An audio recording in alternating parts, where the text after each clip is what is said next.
প্রশ্নটি হচ্ছে, আমল কার জন্য হবে? আল্লাহর জন্য না জান্নাত পাওয়ার জন্য? যদি আমল জান্নাত পাওয়ার জন্য হয় তাহলে আল্লাহ সন্তুষ্ট হবেন কিনা? প্রিয় বোন, দেখুন, অত্যন্ত মারাত্মক একটি প্রশ্ন আপনি করেছেন যে যদি আমলটি জান্নাত পাওয়ার জন্য হয় তাহলে আল্লাহ সন্তুষ্ট হবেন কিনা। আমি আপনাকে বলছি, জান্নাত আল্লাহর দেওয়া একটি সম্পদ, একজন মুমিনের উপহার। আল্লাহ সুবহানাহু ওয়া তাআলার ইবাদত যদি কোনো মুমিন করে তাহলে আল্লাহ সুবহানাহু ওয়া তাআলা তাকে জান্নাত দিবে। এখন প্রশ্ন হচ্ছে যে আমলটি আল্লাহর জন্য হবে না জান্নাত পাওয়ার জন্য? আমল হতে হবে আল্লাহর জন্য, এটা শর্ত। আমল কবুলের দুটি শর্ত আছে, তার মধ্যে একটি শর্ত হচ্ছে আমলটি হবে আল্লাহর সন্তুষ্টির জন্য, দ্বিতীয়টি হচ্ছে রাসূলুল্লাহ সাল্লাল্লাহু আলাইহি সাল্লামের আদর্শের জন্য। হ্যাঁ, তবে আপনার অন্তরে নিয়ত থাকতে পারে আল্লাহ সুবহানাহু ওয়া তাআলাকে যদি আমি সন্তুষ্ট করতে পারি তাহলে আমি জান্নাত পাবো।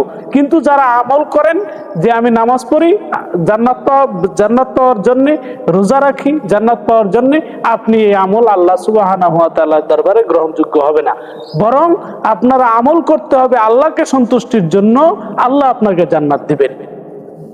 আপনার রোজা হতে হবে আল্লাহকে সন্তুষ্টির জন্য, আল্লাহ আপনাকে জান্নাত দিবেন। আপনার নামাজ হতে হবে আল্লাহকে সন্তুষ্টির জন্য, আল্লাহ আপনাকে জান্নাত দিবে।